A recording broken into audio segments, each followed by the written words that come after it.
Friends, ನಾನು kitchen by ಸಾಧನ. ಎಲ್ಲರಿಗೂ ಸ್ವಾಗತ. ಈಗ ನಾನು ನುಗ್ಗೆಕಾಯಿ ಪಲ್ಯ ಹೇಗೆ ಮಾಡೋದು ಅಂತ ಹೇಳ್ತೀನಿ. ನುಗ್ಗೆಕಾಯಿ ಮತ್ತೆ ಬದನೆಕಾಯಿ ಎರಡು ಸೇರಿಸಿ ಮಾಡೋದು. ಬದನೆಕಾಯಿ ಬೇಕಾದ್ರೆ ಹಾಕೋಬಹುದು, ಇಲ್ಲಾಂದ್ರೆ ಬರೀ ನುಗ್ಗೆಕಾಯಿನೂ ಮಾಡ್ಬೋದು. ನುಗ್ಗೆಕಾಯಿ ಜೊತೆ ಬದನೆಕಾಯಿ ಹಾಕಿದ್ರೆ ಟೇಸ್ಟ್ ಇರುತ್ತೆ ಅಂದ್ಬಿಟ್ಟು ಹೇಳ್ತಿದ್ದೀನಿ. ನುಗ್ಗೆಕಾಯಿ ಪಲ್ಯ ಬೇಕಾಗಿರೋ ಸಾಮಾನುಗಳು ಏನೇನು ಅಂದ್ರೆ ಬೇಕಾಗಿರೋದು ನೋಡಿ, ಈರುಳ್ಳಿ ಮೀಡಿಯಂ ಸೈಜ್ ಈರುಳ್ಳಿ 3 ತಗೊಂಡಿದ್ದೀನಿ. ಮೆಣಸಿನ್ಕಾಯಿ ಒಂದು ನುಗ್ಗೆಕಾಯಿಗೆ 2 ಲೆಕ್ಕವಾಗಿ ನೋಡಿ, ಈ ತರ 2 ಮೆಣಸಿನ್ಕಾಯಿ ತರ ಲೆಕ್ಕ ತಗೊಂಡಿದ್ದೀನಿ. ಒಂದು ನುಗ್ಗೆಕಾಯಿಗೆ ಜೊತೆಗೆ 1-2 ಬೇಡಿಗೆ ಮೆಣಸಿನ್ಕಾಯಿ ಇಟ್ಕೊಂಡಿದ್ದೀನಿ.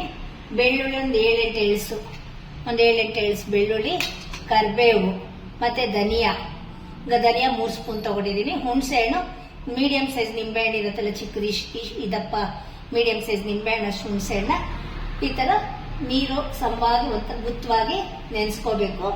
ಕೊಬ್ಬರಿ ಒಂದು 3 ಸ್ಪೂನ್ ಕೊಬ್ಬರಿ ಬೇಕು. ಮತ್ತೆ 3 ಬದನೆಕಾಯಿ ತಗೊಂಡಿದ್ದೀನಿ, 3 ನುಗ್ಗೆಕಾಯಿ ತಗೊಂಡಿದ್ದೀನಿ. ಈಗ ಏನೇನು ಹೇಗೆ ಮಾಡೋದು ಅಂತ ಹೇಳ್ತೀನಿ ನೋಡಿ. ಈಗ ಒಂದು ಜಾರ್ ತಗೊಳ್ಳೋಣ.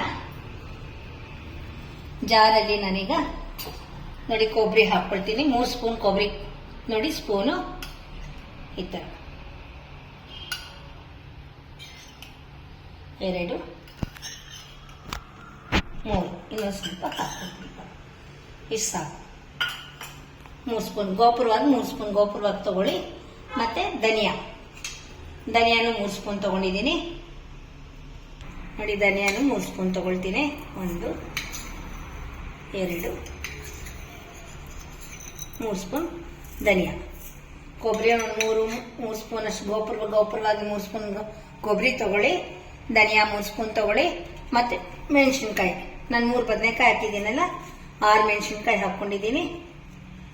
6 ಮೆಣಸಿನ್ಕಾಯಿ ಹಾಕೊಂಡಿದ್ದೀನಿ. ಜೊತೆಗೆ 2 ಬ್ಯಾಡಗೆ ಮೆಣಸಿನ್ಕಾಯಿ ಹಾಕೊಂಡಿದ್ದೀನಿ. ಇದ್ರ ಜೊತೆಗೆ ಹುಣಸೆ ಹಣ್ಣು ಹಾಕೊಂಡ್ಬಿಡ್ಬೇಕು ನೋಡಿ.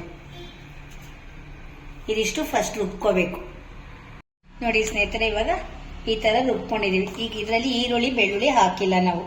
ಸೊ ಈಗ ಈರುಳ್ಳಿ ಬೆಳ್ಳುಳ್ಳಿನೂ ಹಾಕೊಳ್ಳೋಣ ನೋಡಿ. ಬೆಳ್ಳುಳ್ಳಿ ಹಾಕೊಳ್ತಿದ್ದೀನಿ, ಮತ್ತೆ ಈರುಳ್ಳಿ ಹಾಕೊಳ್ತಿದ್ದೀನಿ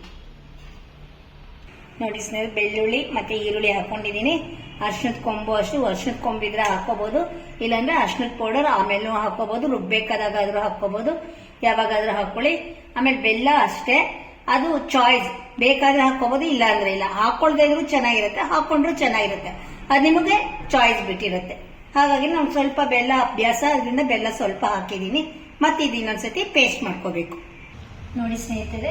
ಈಗ ನಾನು ಫುಲ್ಲು ಈರುಳ್ಳಿ ಬೆಳ್ಳುಳ್ಳಿ ಎಲ್ಲ ಹಾಕೊಂಡು ಈ ತರ ಪೇಸ್ಟ್ ಮಾಡ್ಕೊಂಡಿದ್ದೀನಿ. ಗೊತ್ತಾಗ್ತಿದೆಯಲ್ಲೆಲ್ಲನೂ ಈ ತರ ಹದವಾಗಿ ಪೇಸ್ಟ್ ಮಾಡ್ಕೋಬೇಕು. ಈಗ ನಾವು ನುಗ್ಗೆಕಾಯಿನ ಚಿಕ್ಕದಾಗಿ ನೋಡಿ, ಈ ತರ ಚಿಕ್ಕದಾಗಿ ಕಟ್ ಮಾಡ್ಕೊಳ್ಳಿ. ಚಿಕ್ಕದಾಗೋ ಇಲ್ಲ ಇನ್ನು ಸ್ವಲ್ಪ ದೊಡ್ಡದೋ ನೀವು ನೋಡ್ಕೊಂಡು ನಿಮ್ಗೆ ಹೆಂಗ್ ಬೇಕೋ ಮಾಡ್ಕೊಳ್ಳಿ ನೋಡಿ. ಆದಷ್ಟು ಈ ತರ ಸಿಪ್ಪೆ ಇಲ್ದಿರ ಮಾಡ್ಕೊಳ್ಳಿ. ಅಕಸ್ಮಾತ್ ಸಿಪ್ಪೆ ಇತ್ತು ಅಂದ್ರೆ ಸ್ವಲ್ಪ ತುಂಬಾ ದಪ್ಪ ಇರತ್ತಲ್ಲ, ಹಾಗಾಗಿ ದಪ್ಪ ಇದ್ರೆ ಮಾತ್ರ ಈ ತರ ತೆಗೀರಿ, ಬಂದ್ಬಿಡತ್ತೆ ನೋಡಿ. ಈ ಸಿಪ್ಪೆ ಇದೆಯಲ್ಲ ನೋಡಿ, ಬಂದ್ಬಿಡತ್ತೆ. ಈ ತರ ಸ್ವಲ್ಪ ಆದಷ್ಟು ನಿಮ್ಗೆ ಎಷ್ಟು ಸಾಧ್ಯನೋ ಅಷ್ಟು ಸಿಪ್ಪೆ ತೆಗೆದ್ಬಿಡಿ. ತೆಗೆದ್ಬಿಟ್ಟು ಇದನ್ನ ಮಧ್ಯೆ ಈ ತರ ನೋಡಿ, ಈ 3 ಭಾಗ ಬರುತ್ತಲ್ಲ, ಈ 3 ಇದರಿಂದ ಈ ಮಧ್ಯೆ ಒಂದು ಸ್ವಲ್ಪ ಓಪನ್ ಮಾಡ್ಕೊಳ್ಳಿ. ಈ ತರ ಓಪನ್ ಮಾಡ್ಕೊಳ್ಳಿ. ಕಷ್ಟ ಏನಿಲ್ಲ ನೋಡಿ. ಈ ತರ ಇರತ್ತಲ್ಲ, ಹೀಗೆ ಇಟ್ಕೊಂಡು ಒಂದ್ಸತಿ ಚಾಪಿಂಗ್ ಮಾಡಿದ್ರೆ ಆಯ್ತು ನೋಡಿ. ಇವಾಗ ಸ್ವಲ್ಪ ಸಿಪ್ಪೆ ಇದೆ, ಇದು ಹೆಚ್ಕೋಬೇಕಾದಾಗ ಆದಷ್ಟು ನೋಡ್ಕೊಂಡು ಸಿಪ್ಪೆ ಇದೆ ಹೆಚ್ಕೊಂಡ್ರೆ ನಮ್ಗೆ ಕುದಿಬೇಕಾದಾಗ ಉಪ್ಪು ಖಾರ ಎಲ್ಲ ಚೆನ್ನಾಗಿ ಅದರಲ್ಲಿ ಸೇರ್ಕೊಳತ್ತೆ ನೋಡಿ. ಏನಿಲ್ಲ, ಈ 3 ಭಾಗ ಇರತ್ತಲ್ಲ, ಈ ಕೊನೆ ಇರತ್ತಲ್ಲ ಟ್ರಯಾಂಗಲ್ ಶೇಪಲ್ಲಿ, ಅಲ್ಲಿ ಈಗ ಮಾಡಿದ್ರೆ ಆಯ್ತು. ಈ ತರ ಎಲ್ಲ ನುಗ್ಗೆಕಾಯಿನೂ ಮಾಡ್ಕೋಬೇಕು ನೋಡಿ. ಈಗ ಬದನೆಕಾಯಿನ ಈ ತರ ಟ್ರಯಾಂಗಲ್ ಶೇಪಲ್ಲಿ ಕಟ್ ಮಾಡ್ಕೊಳ್ಳಿ. ಗುಂಡು ಬದನೆಕಾಯಿ ತಗೊಂಡಿದ್ದೀನಿ ನಾನು, ಟ್ರಯಾಂಗಲ್ ಶೇಪಲ್ಲಿ ಕಟ್ ಮಾಡ್ಕೊಳ್ಳಿ. ಅಕಸ್ಮಾತ್ ಸಣ್ಣ ಬದನೆಕಾಯಿ ನಿಮ್ಗೆ ಸಿಕ್ತು ಅಂದ್ರೆ ಸೆಮಿ ಸರ್ಕಲ್ ಮಾಡ್ಕೊಳ್ಳಿ. ಈಗ ನಾವು ಇದನ್ನ ಸ್ಟಫ್ ಮಾಡಿದ್ರೆ ತುಂಬಾ ಚೆನ್ನಾಗಿರುತ್ತೆ. ಸ್ಟಫ್ ಮಾಡಿದ್ರೆ ಹಾಗೆ ಒಗ್ಗರಣೆಗೂ ಹಾಕ್ಬೋದು. ಸ್ಟಫ್ ಮಾಡಿದ್ರೆ ಏನಾಗುತ್ತೆ, ಚೆನ್ನಾಗಿರುತ್ತೆ. ಸ್ಟಫ್ ಮಾಡೋದೇನು ಕಷ್ಟ ಇರಲ್ಲ ನೋಡಿ. ಈ ತರ ಬಾಯಿ ಬಿಟ್ಕೊಂಡಿರುತ್ತಲ್ಲ, ಈಗ ಸ್ಪೂನಲ್ಲಿ ಸ್ವಲ್ಪ ಹೀಗೆ ಇಟ್ಕೊಳ್ಳೋದಷ್ಟು ತುಂಬಿಸ್ಕೊಳ್ಳೋದು. ತುಂಬ ಬದನೆಕಾಯಿ ಮಾಡ್ತೀವಲ್ಲ ಆ ರೀತಿನಲ್ಲಿ ತುಂಬಿಸ್ಬಿಟ್ಟು ಒಗ್ಗರಣೆಗೆ ಹಾಕಬೇಕು.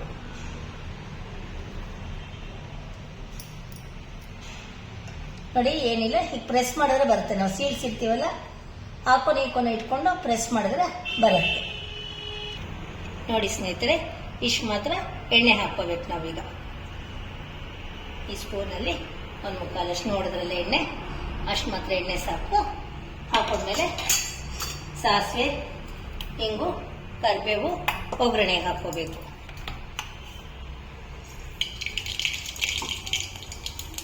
ಇಂಗು ಪೌಡರ್ ಸ್ವಲ್ಪ ಚೆನ್ನಾಗಿ ಹಾಕೊಳ್ಳಿ, ಚೆನ್ನಾಗಿರುತ್ತೆ, ಡೈಜೆಷನ್ ಆಗುತ್ತೆ. ಕರಿಬೇವು, ಈ ಬದನೆಕಾಯಿ ಇದೆಯಲ್ಲ, ಈ ಬದನೆಕಾಯಿಗೆ ಈ ನಾವು ರುಬ್ಕೊಂಡಿರ್ತೀವಲ್ಲ ಅದು ಹಾಕೊಂಡು ಸ್ವಲ್ಪ ಮಿಕ್ಸ್ ಮಾಡೋ ಥರ ಮಾಡ್ಕೊಂಡು ಮೇಲೆ ಕೆಳಗೆ ಮಿಕ್ಸ್ ಮಾಡಿಕೊಂಡು ಎಣ್ಣೆಗೆ ಹಾಕಬೇಕೀಗ. ಒಗ್ಗರಣೆ ಹಾಕಿದ್ದೀವಲ್ಲ ನೋಡಿ, ಈಗ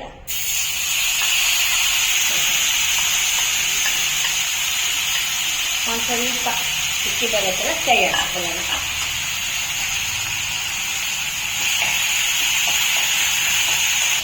ನೋಡಿ ಈ ಥರ ಬದನೆಕಾಯಿ ಹಾಕ್ಕೊಂಡು ಬದನೆಕಾಯಿ ಬಿಸಿ ಬರೋ ತನಕ ಸ್ವಲ್ಪ 2-3 ಸತಿ ಕೈ ಆಡಿಸೋಣ. ಬಿಸಿ ಬಂದಮೇಲೆ ಈ ನುಗ್ಗೆಕಾಯಿನೂ ಅದರಲ್ಲಿ ಹಾಕ್ಕೊಂಡ್ಬಿಡ್ಬೇಕು. ನೋಡಿ ನುಗ್ಗೆಕಾಯಿನೂ ಇದರಲ್ಲೇ ಹಾಕ್ಕೊಂಡ್ಬಿಡೋಣ. ಹಾಕೊಂಡ್ಬಿಟ್ಟು ನುಗ್ಗೆಕಾಯಿ ಬದನೆಕಾಯಿನ ಕೈ ಆಡಿಸೋಣ. ಕೆಳಗೆ ಮೇಲೆ ಕೆಳಗೆ ಮಾಡಿಸ್ಕೊಳ್ಳಿ. ನುಗ್ಗೆಕಾಯಿನ ಕಟ್ ಮಾಡ್ತಾನೆ ಆ ಕಡೆ ಈ ಕಡೆ ಆದಷ್ಟು ಸೀಪೆ ಬಿಡಿಸ್ಕೊಳ್ಳಿ, ಚೆನ್ನಾಗಿರುತ್ತೆ. ಅದು ಸ್ಟಫ್ ಮಾಡಿದ್ರೆ ಚೆನ್ನಾಗಿ, ಸ್ಟಫ್ ಮಾಡಿದ್ರೆ ತುಂಬ ಚೆನ್ನಾಗಿರುತ್ತೆ, ಕಷ್ಟ ಏನಿಲ್ಲ. ಹಾಗೆ ಹಾಕಿದ್ರೂ ಚೆನ್ನಾಗಿರುತ್ತೆ.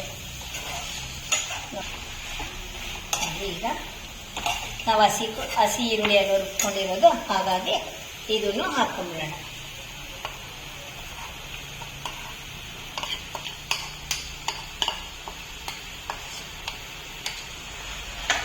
ರುಬ್ಕೊಂಡಿದ್ದೀವಲ್ಲ ಜಾರ್ದು ಒಂದು ಅರ್ಧ ಲೋಟ ನೀರು ತೊಗೊಂಡಿದ್ದೀನಿ. ಇದರಲ್ಲಿ ಹಾಕ್ಕೊಂಡು ಅದಕ್ಕೆ ಹಾಕ್ಕೊಂಡ್ಬಿಡೋಣ.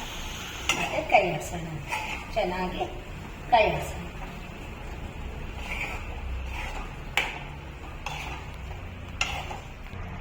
ನೋಡಿ ಸ್ನೇಹಿತರೆ, ಈ ಥರ ಕುಕ್ಕರಲ್ಲಿ ಒಗ್ಗರಣೆ ಹಾಕ್ಕೊಳ್ಳಿ.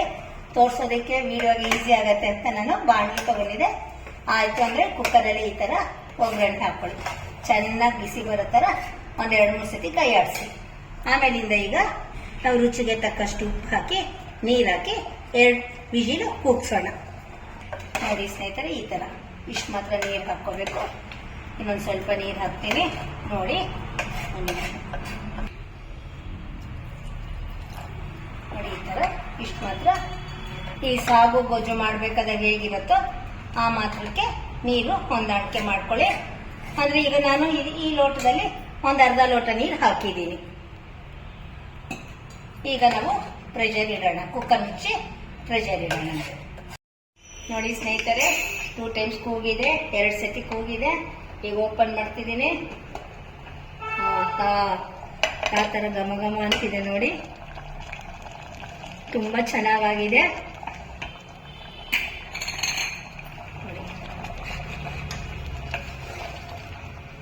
ನುಗ್ಗೆಕಾಯಿ ಪಲ್ಯ, ಬದನೆಕಾಯಿ ನುಗ್ಗೆಕಾಯಿ ಪಲ್ಯ.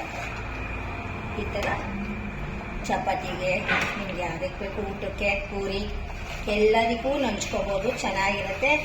ಯಾರು ನುಗ್ಗೆಕಾಯಿ ಪ್ರಿಯರೋ ಬದನೆಕಾಯಿ ಪ್ರಿಯರೋ ಅವ್ರಿಗೆ ತುಂಬ ಇಷ್ಟ ಆಗತ್ತೆ. ನೋಡಿ ನಾನು ವೈಟ್ ಚಪಾತಿ, ರವೆ ಚಪಾತಿ ಮಾಡಿದ್ದೀನಿ. ರವೆ ಚಪಾತಿಗೆ ಸ್ವಲ್ಪ ಹಾಕ್ಕೊಳ್ತಿದ್ದೀನಿ. ನೋಡಿ ಸ್ನೇಹಿತರೆ, ಎಂಥ ರುಚಿಕರವಾಗಿರುತ್ತೆ ಅಂದರೆ ತುಂಬ ಚೆನ್ನಾಗಿರುತ್ತೆ. ಈ ಮಳೆ ಚಳಿಗೆ ಈ ಥರ ತಿಂಡಿ ತಿಂದರೆ ಆಹಾ ಪರಮಾನಂದವಾಗಿರುತ್ತೆ. ನೀವು ಮಾಡಿ ಹೇಗಿದೆ ಅಂತ ಹೇಳಿ. Thank you friends. Nani kitchen by Sadhana.